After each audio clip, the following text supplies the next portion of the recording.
गजाननं भूतगणाधिसेवितं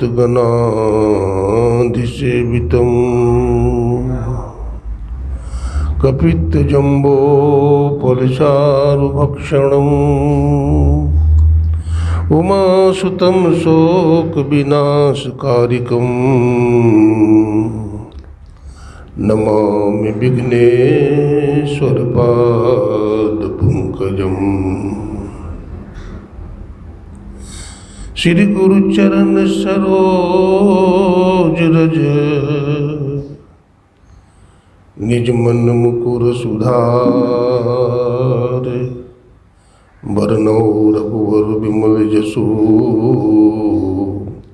जो दायक फल चार। बंदो गुरुपद कंज कृपा सिंधु नर रूप हरि महामोहतम पुंज जासु वचन रवि कर निकर।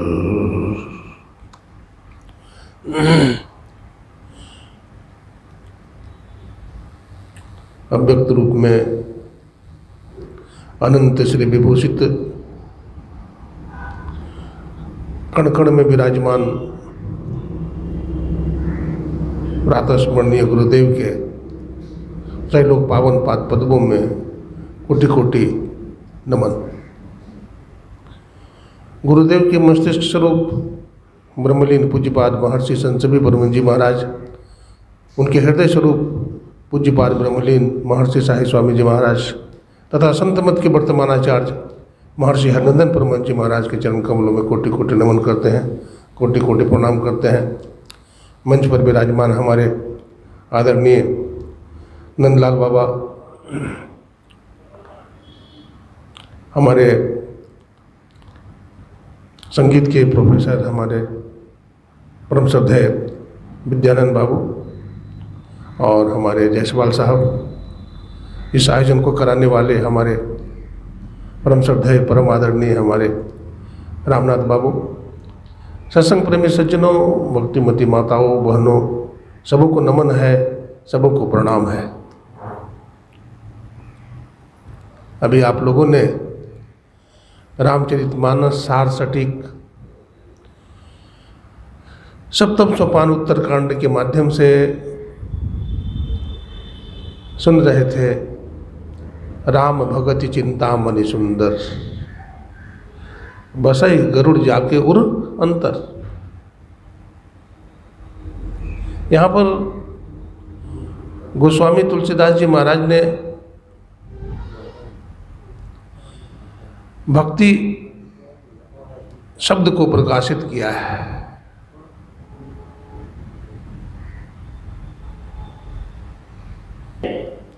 तो सुन रहे थे मणि की चर्चा।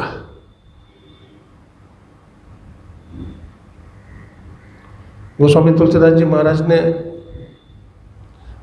यहाँ पर भक्ति रूपी मणि की चर्चा की है। वैसे हमारे धर्म ग्रंथों में, धर्मशास्त्रों में 4 प्रकार की मणि की चर्चा मिलती है। प्रथम कोटि का जो मणि है उसको चंद्रकांत मणि बोलते हैं। ये चंद्रकांत मणि क्या है? चंद्रकांत मणि को अगर आप चांद की रोशनी में रखेंगे तो मौसम ठंडा हो जाएगा। दूसरा प्रकार का मणि सूर्यकांत मणि कहलाता है। ये ऐसा मणि है, बड़ा चमकीला है। अगर सूर्य की रोशनी में रखेंगे तो तापमान बढ़ जाएगा, उसकी चमक बढ़ जाएगी। तीसरी प्रकार की मणि पारस मणि है। गोस्वामी तुलसीदास जी महाराज कहते हैं, पारस मणि की चर्चा करते हैं। सट सुधरहि सत्संगति पाई, अब पारस परस को धातु सुहाई। तीसरी कोटि की मणि वो मणि है जो पारस मणि कहलाती है। पारस मणि क्या करता है?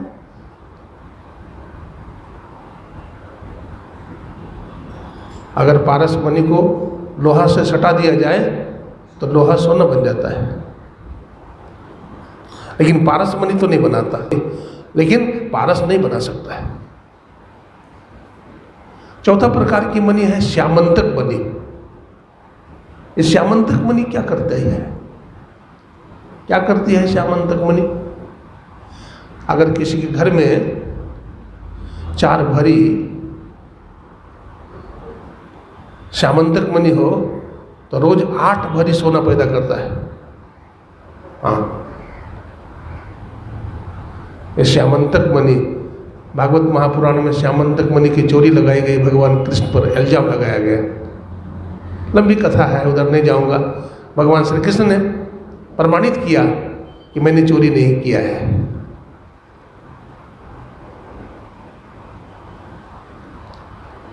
तो 4 प्रकार की मणियां इस संसार में हैं, लेकिन फिर भी जीव अशांत है, व्याकुल है, परेशान है। तो संसार में कौन सा मणि की आवश्यकता है, जिस मणि के सहारे जीव का जो परम दुख है, आवागमन का चक्र मिट जाए और मोक्ष की सिद्धि हो जाए। ऐसे मणि की चर्चा भक्त शिरोमणि कवि कुलकमल गोस्वामी तुलसीदास जी महाराज ने किया है।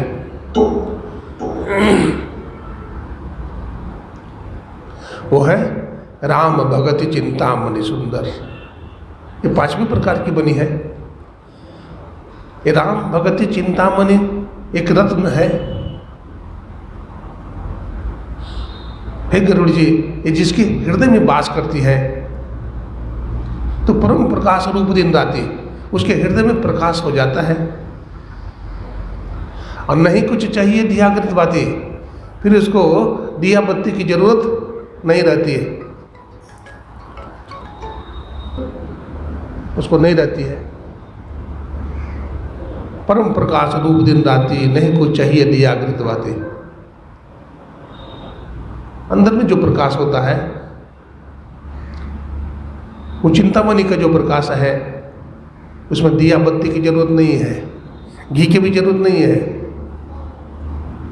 कबीर साहब कहते हैं, अपने घट दिया न बारू रे, अपने घट में दिया जलाइए।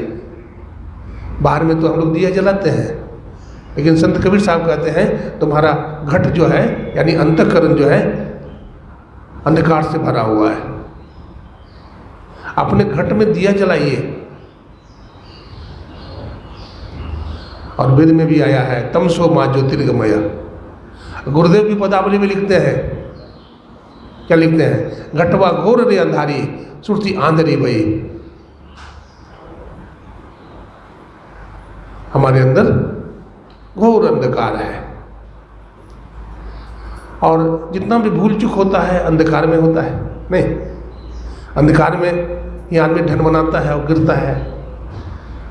अगर प्रकाश हो जाए तो गिरेगा भी नहीं, ढनमनाएगा भी नहीं।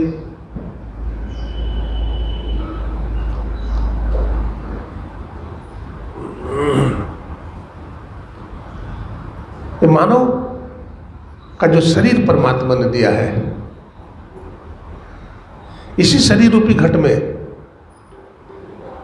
हम वो प्रकाश उत्पन्न कर सकते हैं गुरु युक्ति से। कबीर साहब फरमाते हैं, अपने घट दिया न बारू रे, अपने घट में क्या करिए? दीपक जलाइए।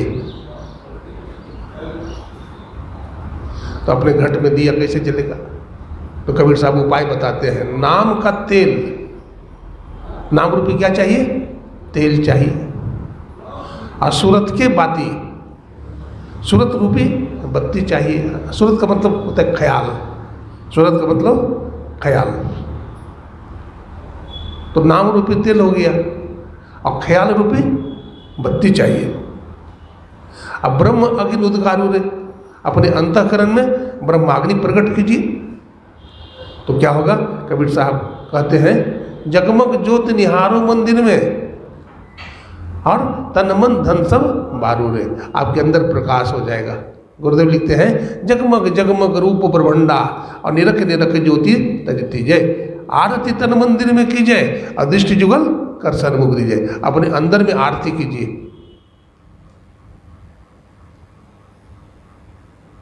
कुछ भक्त लोग बाहर में भी आरती उतारते हैं, ओम जय जगदीश हरे, नहीं। लेकिन गुरुदेव क्या कहते हैं, अपने घट में अंधकार है, इसलिए अपने अंदर में ज्योति जलाइए। देखिए, तो अंदर में ज्योत जलाने के लिए क्यों कहते हैं? क्योंकि अंदर में ज्योत जलेगा तो बाहर में भी जलेगा। क्या समझे? अंदर में ज्योत जल जाएगा तो बाहर में भी जल जाएगा। बाहर में जलाने की जरूरत नहीं है, लेकिन बाहर में जलेगा तो अंदर में नहीं जल पाएगा। संत जौहरी होते हैं, संत अंतर्यामी होते हैं, वो सब बात जानते हैं और जनता को सही रास्ता दिखाते हैं। नाम का तेल सूरत के बाती, ब्रह्म अगिन उद्गारू रे। जगमग ज्योति निहारू मंदिर में, तन मन धन सब बारू रे। जब अंदर में प्रकाश होता है, परमात्मा का प्रकाश, तो सब कुछ अर्पण हो जाता है, समर्पण हो जाता है। प्रभु की लीला देख करके, प्रभु का प्रकाश देख करके मन रोमांचित हो जाता है और वहाँ पर जीव का जो अहंकार होता है, जीव के अंदर जो पाखंड होता है, वो सब जलकर राख हो जाता है। आप देखते होंगे जब दीपक जलता है तो पतंगे जाते हैं, ये मरकरियाँ जलती है, बल्ब जलती है, तो कीड़े मकोड़े उड़ करके जाते हैं वहाँ कि कोई खाने की सामग्री है, लेकिन जाते ही जल करके राख होकर के धरती पर गिर जाती है। ठीक उसी प्रकार से काम, क्रोध, लोभ आदि पतंगे जब अंदर का प्रकाश होता है तो वहाँ जल करके वो नष्ट हो जाता है।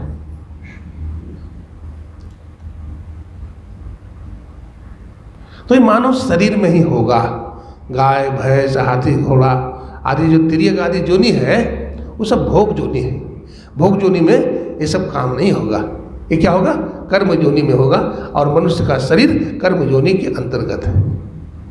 एक साधक ने पूछा कि बाबा, देवी देवता का शरीर भी भोग जोनी है? मैंने कहा हाँ जी, देवी देवता भी भोग जोनी में ही है। वो भी क्षीणे पुण्य मृत्यु लोकम विशंति, वैकुंठ में है, स्वर्ग में है, लेकिन कब तक? जब तक उनका पुण्य है। पुण्य समाप्त होते ही वो स्वर्गलोक से मृत्युलोक में गिर जाते हैं। चिन्ह पुण्य मृत्यु लोकम विशंति। इसलिए ये मानव का शरीर हमें मिला है ईश्वर की भक्ति करने के लिए। एक कहानी में कहूँगा, आप लोग ध्यान से सुनिएगा कि मानव शरीर में भी जो मानव का शरीर सर्वोत्तम है, सभी जोनियों में उत्तम है, इसमें भी बड़ी कठिनाई है। ऐसा नहीं है कि मनुष्य का शरीर मिल गया तो मोक्ष की सिद्धि हो जाएगी। संभावना है, अगर आपका प्रारब्ध अच्छा है, अगर आपका पुरुषार्थ अच्छा है, अगर आपको सद्गुरु मिल गए हैं, आपको सत्संगति मिल गई है, तब आप मोक्ष की तरफ चले जाएंगे। वरना मानव शरीर पा करके भी आप नीच से नीच जोनी में जा सकते हैं।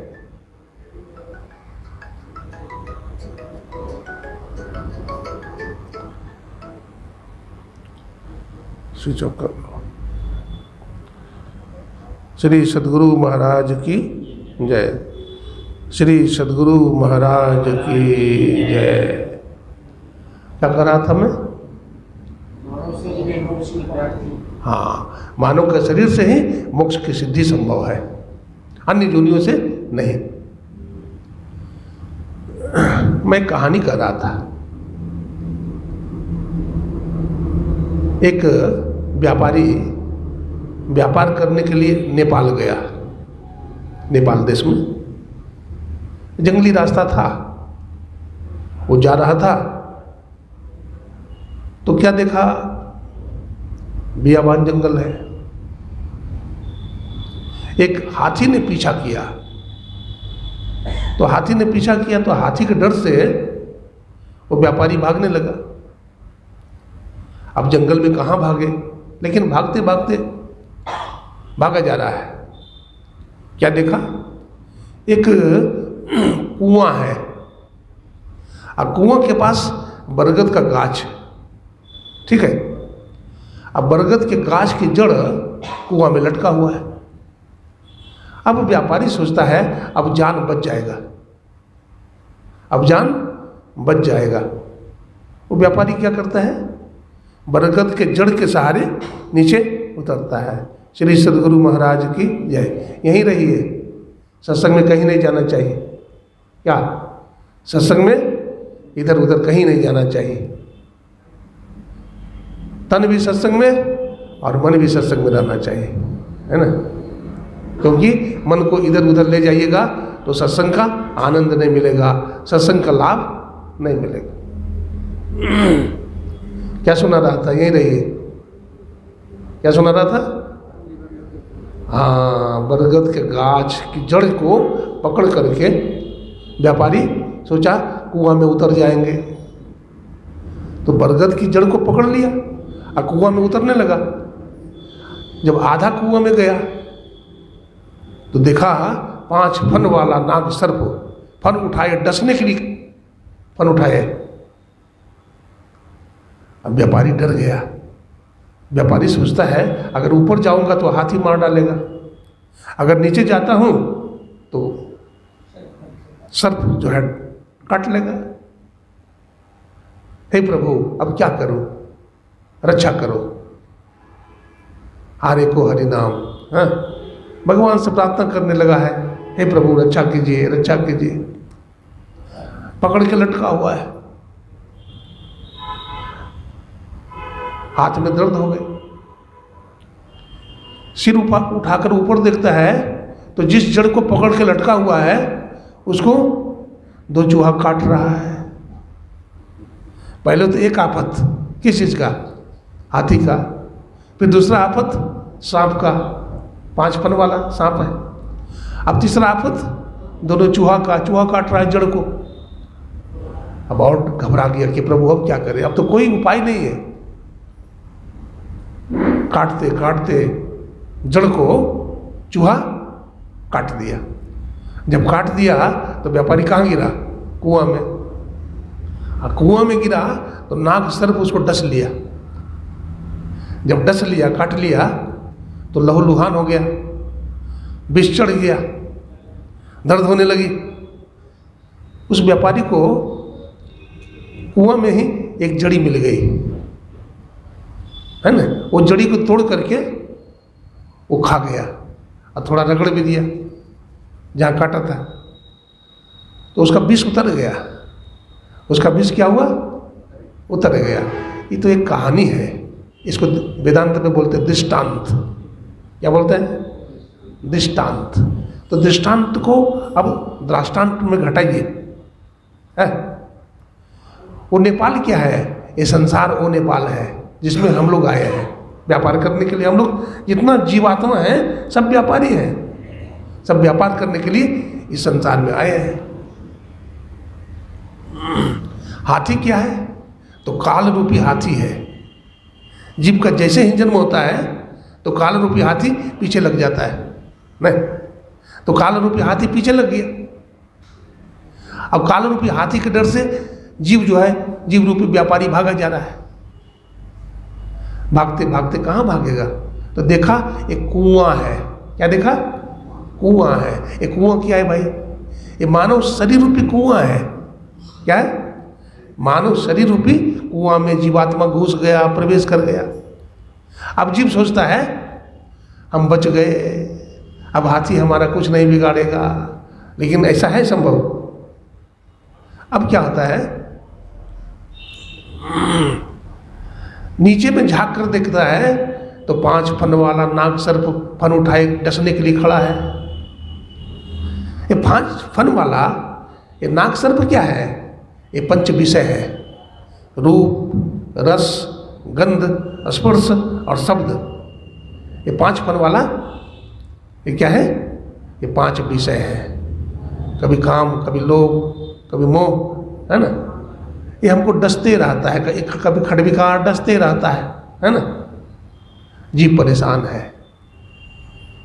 तन सराय में जीव मुसाफिर करता बड़ा दिमाग रे।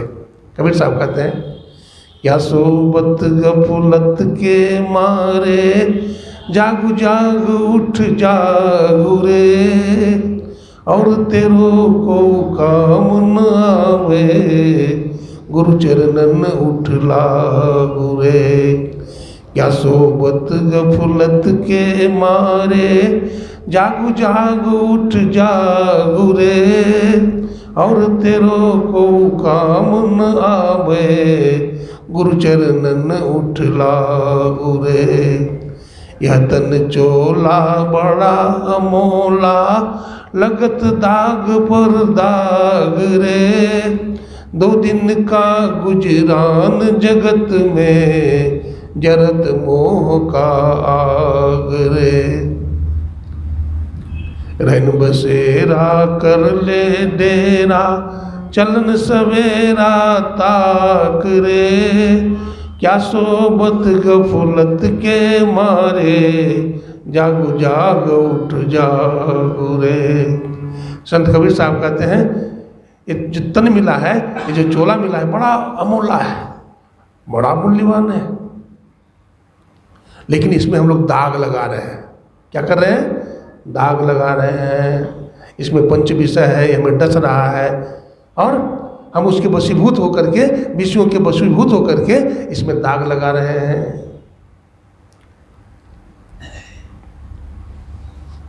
तो सुन रहे थे कि वो नाग सर्प क्या है? 5 फन वाला नाग सर्प पंच विषय है ना। और बरगद का जड़ क्या है? बरगद का जड़ रूपी आयु है। हर इंसान इस धरती पर आयु लेकर आता है। किसी का आयु 5 वर्ष, किसी का 50 वर्ष, किसी के 60 वर्ष, किसी के 100 वर्ष, और कोई जन्म लेते ही मर जाता है। तो आयु रूपी ये बरगद का जड़ है। और चूहा क्या है? चूहा क्या है भाई? 2 पक्ष है। महीना में 2 पक्ष होता है ना, कृष्ण पक्ष और शुक्ल पक्ष। अभी कौन सा पक्ष चल रहा है? शुक्ल पक्ष। कल रक्षाबंधन है न, कल पूर्णमासी है, तो अभी शुक्ल पक्ष चल रहा है। तो ये 2 चूहा है जो हमारी आयु को काट रहा है। ये आयु को छोटा कर रहा है। शंकराचार्य जी महाराज कहते हैं, पुनरपि जननम पुनरपि मरणम, पुनरपि जननी जठरे शयनम, इह संसारे खलु दुस्तारे, कृपया पारे पाहे मुरारे, भज गोविंदम भज गोविंदम, गोविंदम भज मूढ़मते। रे मूढ़मती, रे मंदमती, बार बार जन्म लेता है, बार बार मरता है। यदि तुम्हारी हड्डी के ढांचे को जमा किया जाता तो हिमालय पहाड़ बन गया होता। यदि तुम्हारे आंसू को जमा किए होते तो प्रशांत महासागर और हिंद महासागर बन गया होता। फिर भी जीव जागता नहीं है, जीव जागता नहीं है। कठोपनिषद के ऋषि जगाते हैं, उत्तिष्ठत जाग्रत प्राप्य वरान्निबोधत क्षुरस्य धारा निशिता दुरत्तया दुर्गम पतस्तत् कवियो वदन्ति। देखिए इसका अर्थ समझिए, उत्तिष्ठत उठो और जागो। प्राप्य वरान्निबोधत, प्राप्य मैंने प्राप्त करो। जैसे छोरे की धार बड़ी तीक्ष्ण और दुस्तर होती है, तत्वज्ञानी लोग इस मार्ग को ऐसा ही दुर्गम बताते हैं। ये दुर्गम पथ है। दुर्गम पथ क्या है? 10वां द्वार है ना। 10वां द्वार जो है उसमें प्रवेश करना, पैर फिसल जाता है, फिसलन भरा रास्ता है। पाँव न टिके पपीलिका, और पंडित लादे बैल। कबीर साहब ने कहा, कबीर का घर शिखर पर, जहाँ से न लिख गैल, अब पाँव न टिके पपीलिका, और पंडित लादे बैल। कबीर साहब से साक्षात करने के लिए जा रहा था कोई सरबाजीत, जा रहा था, तो बैल के ऊपर चारों वेद लाद लिया था। लोगों ने कहा, भाई जा पाओगे वहाँ? कबीर का घर तो शिखर पर है, ये बैल जाएगा वहाँ तो पाँव न टिके पीपल का, चींटी के भी पैर वहाँ टिकते नहीं है, तो कैसे जाओगे साक्षात करने के लिए? कहने का मतलब है जो 10वां द्वार है वो जीना मार्ग है। कश्चित धीर प्रतिगात्मान मेक्षत दावृक चक्षु मृतत्व मिच्छन। कठोपनिषद के ऋषि ने कहा कि वो जो रास्ता है वो दुर्गम पथ है। कोई कोई महापुरुष, कोई कोई गुरु का प्यारा उस मार्ग में जाता है, पहुंचता है। सेंट जॉन ने लिखा वो सकरा मार्ग है। सेंट जॉन ने कहा बाइबल में, a strive to enter in at the strait gate, for wide in the gate and broad in the way that leaded to destruction and men there we which going there at, because a strait is the gate and narrow is the way. सकेत फाटक से प्रवेश करो क्योंकि चौड़ा है वो फाटक जो विनाश की ओर ले जाता है। बहुत लोग हैं जो उसमें प्रवेश करते हैं, वो मार्ग सकरा है, वो मार्ग झीना है जिसमें कोई कोई प्रवेश करता है। इसलिए कबीर साहब ने कहा कोई कोई बिरला यही विधि नाम का है। कोई कोई माँ का बिरला ये भगवान के नाम को जपता है। ये नाम दो तरह का होता है, एक वर्णात्मक नाम होता है, एक ध्वन्यात्मक नाम होता है।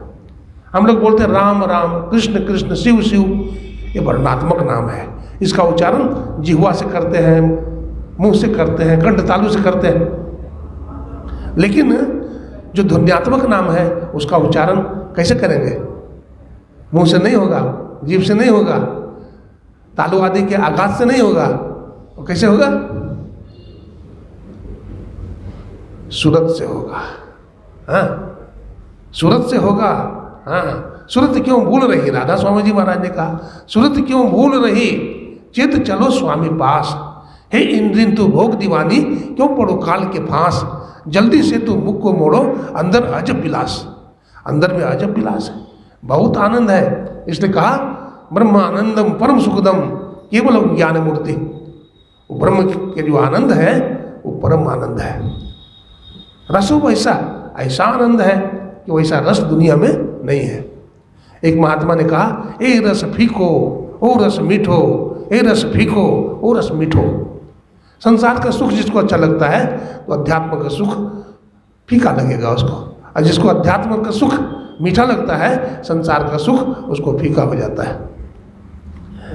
कबीर दास की भावता दूर से दी संत, तन छीना मन अनमा जग से रूठ फिरंत।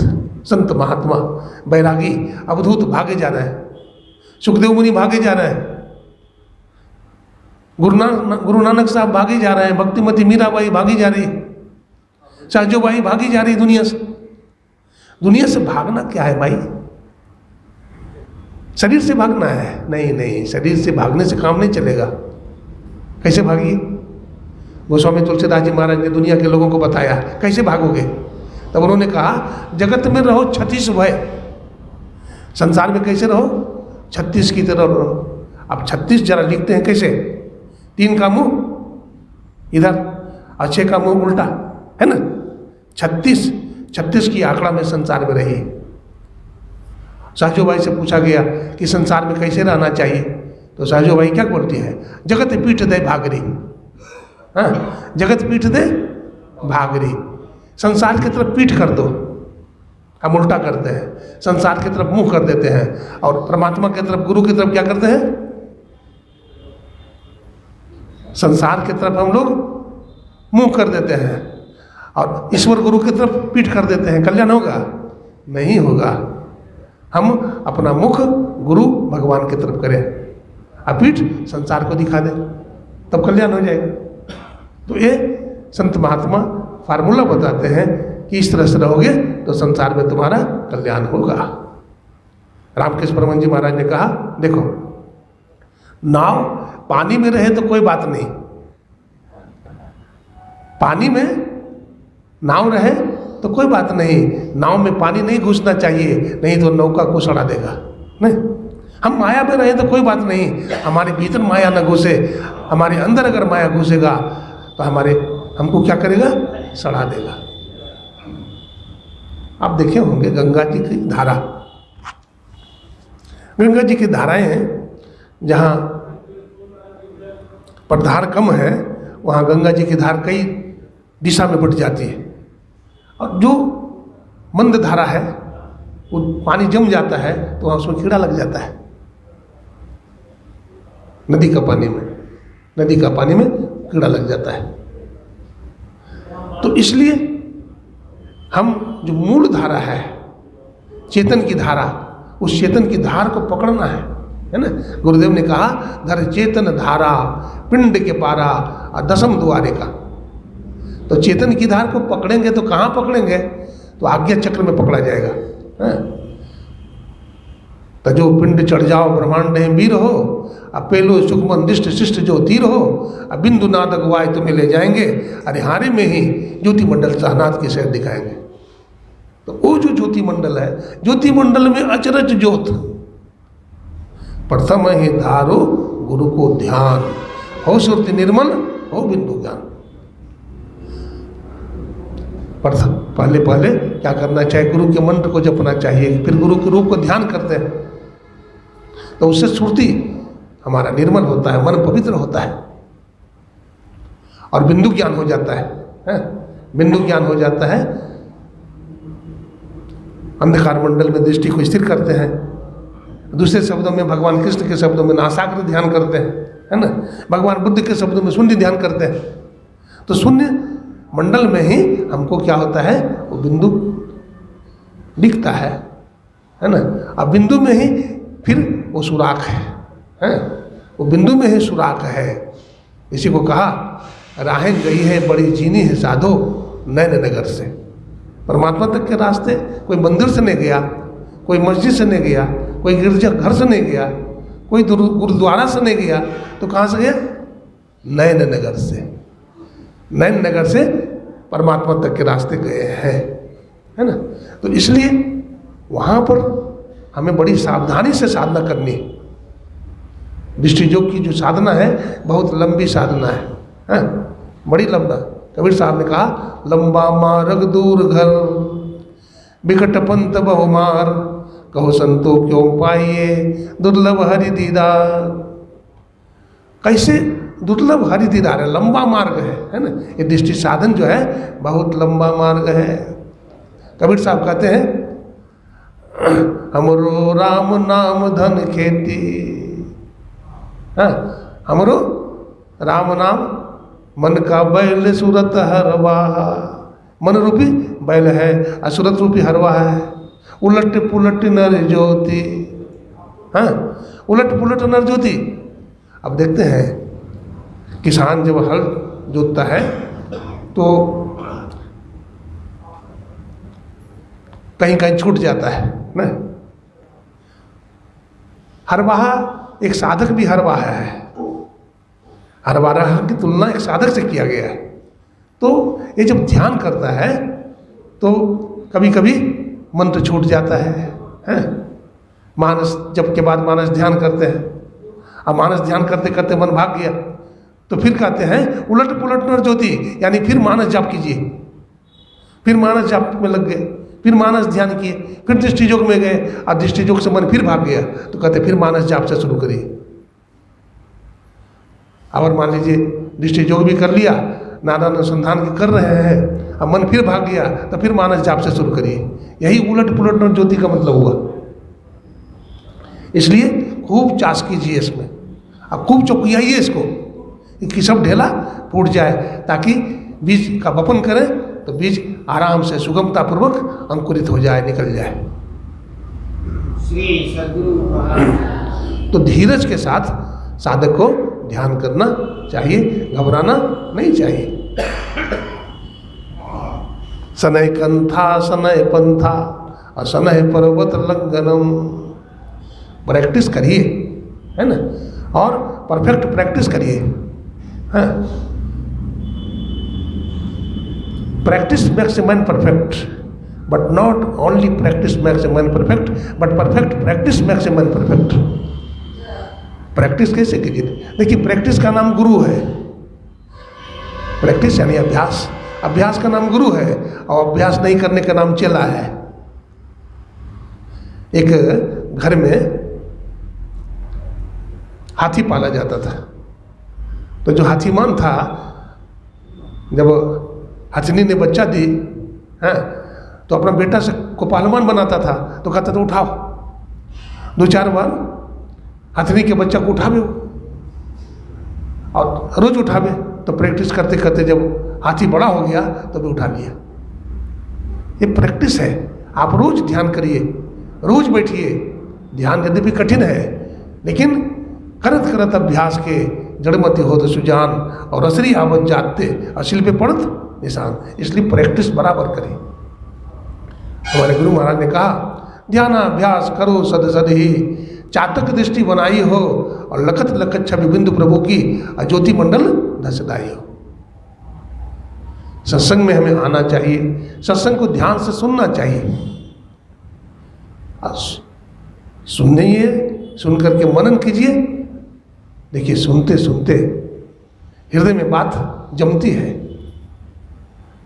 हम विचार रूपी कसौटी पर इसको कसते हैं और संसार से वैराग्य होने लगता है। हाँ, जो नियमित रूप से सत्संग में आते हैं और नियमित रूप से ध्यानाभ्यास करते हैं, उनको संसार अच्छा नहीं लगता है। हाँ, उनके मन में वैराग्य रहता है, उनको संसार काटने के लिए दौड़ता है। इसलिए सत्संग में भागी फिरते हो। जहाँ ध्यानाभ्यास होगा पहुँच जाएगा, कहीं सत्संग हो रहा है पता लगा कि वहाँ पहुँच जाएगा, उसको घर में मन नहीं लगता। अगर ऐसा होता है तो समझिए ये मानव जीवन आपका सफल हो गया। अगर घर में ही मन लगता है तो माया में ही मन लगता है, माया में रचे फंसे हैं, तो समझिए ये मानव जीवन बेकार चला गया। कुछ काम करके जाना, दुनिया से जानो वालों, जाते हैं रोज लाखों, बेकार खाने वालों। बड़े बड़े लोग चले जाते हैं। ज्ञान विराग रूपी आंख है। ज्ञान वैराग रूपी आंख प्राप्त हो जाती है। देखते हैं भक्ति महारानी जो थी ना, भागवत में कथा आती है, भक्ति महारानी का बेटा का नाम क्या है? ज्ञान और वैराग्य है। और ज्ञान वैराग्य बूढ़ा हो गया है। अब भक्ति जिसकी उम्र 80 साल है वो जवान है। नारद बाबा को बुलाती है भक्ति महारानी, तिष्ठ साधु तिष्ठ। रुक जाते हैं नारद बाबा। क्या देखते हैं कि एक नारी सोई हुई है और उसको पंखा चल रहा है, पंखा चला जा रहा है। आप कौन हैं? बोला हम भक्ति हैं। और एक ज्ञान वैराग्य, एक ज्ञान वैराग्य है। उसका बेटा है ज्ञान वैराग्य, लेकिन बूढ़ा हो गया है। हमारा भी ज्ञान वैराग्य बूढ़ा हो गया है। नहीं, क्यों भक्ति नहीं करते? एक दार्शनिक ने कहा, एक मनुष्य का जीवन एक गुलाब का पौधा है, इसमें चल डालिए, हैं, इसमें खाद डालिए और कीटाणु नाशक दवा छिड़किए इसमें, तब ये पल्लवित और पुष्पित होगा, है ना। तो सत्संग हम करें, सत्संग रूपी पानी है और खाद्य रूपी क्या है? भजन है ना। भजन कीजिए, ध्यान कीजिए, सत्संग कीजिए। और निकौनी क्या है ना। देखते हैं धान रोपते हैं तो उसमें घास हो जाता है अगल बगल, तो निकौनी किया जाता है। घास पात को क्या करते हैं? निकाल देते हैं, तब पौधा बड़ा होता है, विकसित होता है। तो निकौनी क्या है? ये सदाचार रूपी निकौनी है। व्यभिचार, चोरी, नशा, हिंसा, झूठ, ये 5 पाप नहीं करना चाहिए, इससे बचना चाहिए। लोग कहते हैं ये बाबा लोग को तो कोई काम नहीं है, दिन रात व्यभिचार, चोरी, नशा, हिंसा, झूठ कर तजना चाहिए, सत्संग करना चाहिए, ध्यान करना चाहिए। अरे कहते कहते ही होगा, सत्संग ध्यान करते करते ही होगा, गाल पर हाथ रख के बैठने से कभी नहीं होगा। इसलिए सत्संग में लागी रहो रे भाई, और तेरी बिगड़ी बात बन जाएगी, बिगड़ी बात बन जाएगी।